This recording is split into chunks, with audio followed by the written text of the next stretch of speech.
Lennox Lewis trying to finish off Mike Tyson with 1 minute left in the 8th round. No, you can't take that from Big right hand from Lewis, and Tyson goes down for the 3rd time in his career. What happens when the world's most feared fighter, the baddest man on the planet, faces an elite boxer-puncher determined to prove he's the best of a golden era of heavyweights?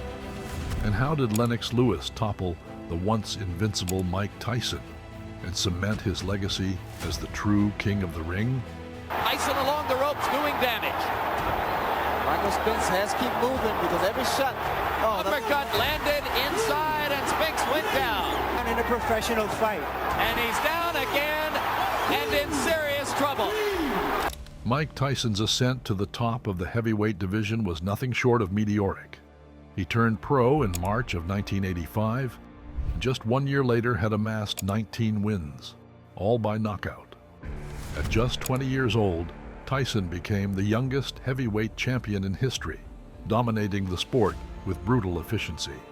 And we have a new era in boxing. Tyson's reign was built on a fearsome combination of ferocity and explosiveness. His early knockouts were brutal, sudden, and a magnet for public attention. At just 20 years old, he scored a spectacular knockout of Trevor Berbick.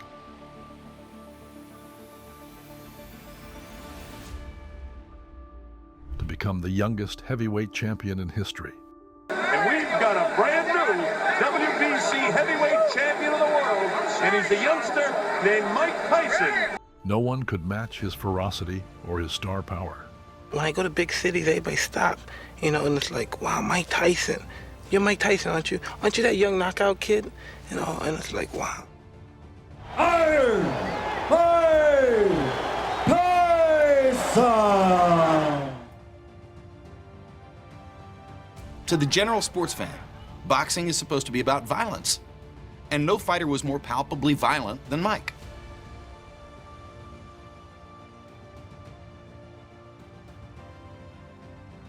But everything changed in 1990. Tyson, undefeated and untouchable, faced Buster Douglas in Tokyo. The 42-1 underdog shocked the world, handing Tyson his first loss and shattering the myth of his invincibility. Buster Douglas is the new heavyweight champion of the world. Since that defeat, Tyson had struggled to reclaim top form. He fought on with good results, but the fire was different, less raw, less dangerous. His career spiraled as he battled personal demons that would eventually land him in jail. He was released from prison. This man became even bigger than life. When most people are down and headed in the wrong direction, he became more famous. In a way, Lennox was in finishing school when Mike was becoming a global figure. Lennox Lewis was one of the best right-hand punchers in the amateurs. Wells is down. Everything you want from an Olympic gold medalist, Lennox Lewis had the package. Lennox Lewis took a more measured and strategic route to the top. A standout amateur, Lewis captured gold at the 1988 Olympics, and despite his success, was no overnight sensation. And the winner is Lennox Lewis.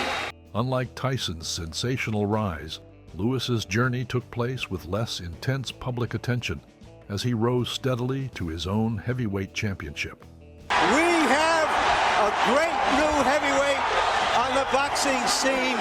But boxing humbles even the great ones, and in 1994, Lewis suffered a shocking loss to Oliver McCall, a devastating knockout that would ruin lesser men. Lennox Lewis wasn't about to let one loss define him. Under the guidance of the legendary Emanuel Stewart, Lewis rebuilt himself, honing his skills and sharpening his focus. Emanuel Stewart claims he can turn Lennox Lewis into, quote, the greatest heavyweight champion of all time. The once vulnerable fighter became a formidable force, even more patient and strategic, with an elite jab and the right hand that had emerged as the sport's most dangerous weapon. The pre-Emanuel Stewart was obviously, me learning how to be a professional, learning to fight pro. And then once I got to Emanuel, we just he said, hey, you're a great fighter. You know, he used to move around a lot. We've got to bring that back. I'm like, okay, cool. So the movement he brought back, he taught me a couple Kronk tricks. He just told me what to do, I'll do it.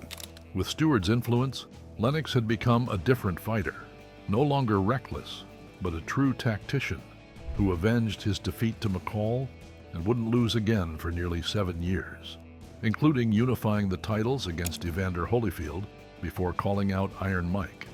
Talk to us about your future. You know, I want Tyson.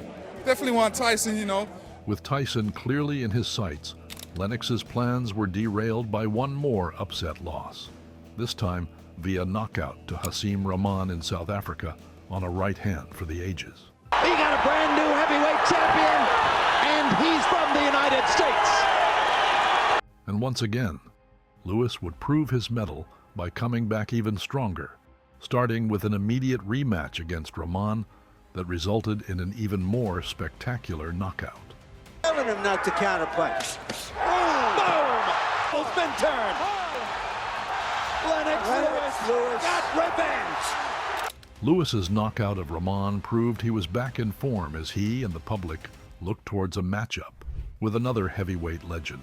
There was a tremendous talk about this fight happening, Lewis versus Tyson, and so many doubters because Lennox Lewis is tied to HBO. Mike Tyson is tied to Showtime. How on earth are these two networks who are rivals going to join forces to enable this fight to happen? Against all odds, the networks reached a deal, and the two men who had circled each other for years were finally set to fight. Mike Tyson, still boxing's most intimidating force, versus Lennox Lewis, eager to show the world just how good he was. The press conference to announce the fight was in New York, and the events that unfolded nearly derailed it. My security came out, stopped him. He walked over to me. My security stopped him. He took a swipe at my security, so to me, that's like waging war. So, you know, we got into a tussle. All of a sudden, everybody was in there. I felt some pain on my leg, and I looked down, and Mike Tyson was biting my leg, and I was like, yo, he's biting my leg. He knows that he's a jerk. He knows that he's been taken for a ride by all the people around him. That's what makes him angry. And when he's yelling and screaming, you can almost see him crying because he knows that this is not where he wants to be. You love me. Yet he doesn't have the wherewithal to pull himself out. Him and I took a walk outside, and as we're walking down the street, he turns to me. He says, "It's going to make the fight bigger, isn't it?" I said, "Yes, but this isn't what I wanted." It was an ugly scene that nearly scuttled the fight, and yet another reminder of how volatile and disrespectful Tyson could be. I want your heart. I want to eat his children. Lewis, who had known Tyson since their teenage years, was unaffected by his antics. So first time Tyson actually met me, you know, he was a nice guy, really nice guy. He took me in his room, showed me some old flicks that I've never seen before of old-time fighters. He would tell me about each fighter, like he studied them. And then, you know, this is where he got his old style, his style of fighting from. And first day in the gym, bell went, he came across and he was trying to kill me. Like, you know, I did my Muhammad Ali thing, obviously stayed away from his power, but the first day was really hectic. And then the second day was a little hectic, and it got better as it went along. And the last day is, I got actually the better of him the last day. And I remember Customado saying, "Mike, you're gonna meet him someday, don't you do that." And that always echoed in my mind that, will we ever fight? Will we ever fight? Lewis, he should win. He's bigger, he's stronger, he's highly skilled, but he doesn't have that magic. That's why Tyson captured people's imagination, and he knocked people out. When I get into the ring and I see this barrier of bodies, I'm saying, this is interesting.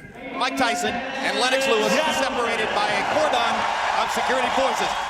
Tyson was coming up to the barrier and looking over. He was looking at me, he was looking at my body. And I beat at my stomach saying, yeah, I'm ready. Now they get together again as professionals, as Tyson's late trainer Customado had predicted they would. And here we go. Round 1, Tyson looking to land his power punches early, and Lewis using his jab to maintain control. Big left hand by Tyson after the jab by Lewis. I know he's going to come at me, and I'm thinking, I'm not going to give up my ground. Tyson seems to be the aggressor of the two. Everybody gave him the first round, but he got hit with an uppercut. I mean, it really hurt him bad. He came back to the corner, and he told me, he said, "Ronnie, I'm hurt." It was clear that Lewis had a game plan, one that would take Tyson out of his element and into a fight for survival. Realize, whoa, all I need to do is box. Go out there and box and do what I do normally. You know, let him come, because when he comes, I'll just squash him again and push him backwards. Tyson fighting at a measured pace, not the whirlwind that some expect. Because you got a dead man in front of you, and you still doing this. Let's go. Let's fight it all the way. You got a dead man in front of you. Go out there and knock him out. You have two hands, you understand? Just let your hands go. Yes, you can. No, let your hands go. Let's hug it up. I want your hands to move. As the rounds went by, Lennox was taking control, landing jabs and right hands that began taking a toll on Iron Mike. Target practice. This is easy for Lewis. If he doesn't get caught with something big, he's going to walk to victory. I wonder what all those people who think of Tyson as the Tyson of 10 and 12 years ago are thinking now as they watch him absorb this punishment almost without any return. By round 8, it was clear who the better man was. Tyson, his power fading, was now at the mercy of Lewis's measured attack. Each jab from Lewis seemed to wear Tyson down more and more until the inevitable stoppage. I think he wanted to let Mike feel some more of the punishment before he put him out of his misery. The bad boy of boxing is getting spanked by Lennox Lewis. Nothing could have helped Mike Tyson in that fight. It was except a time machine. First knockdown of the fight. Now Lewis goes for the knockout. Mike Tyson was having problems, and this was the time for my right hand to be really effective, so I threw it. And that's going to be the upper stratosphere of the heavyweight division. For Tyson, it was the end of the illusion, a final, brutal reminder that his time had passed. For Lennox Lewis, it was legacy fulfilled. The night he erased all doubt and stood alone as the undisputed heavyweight king.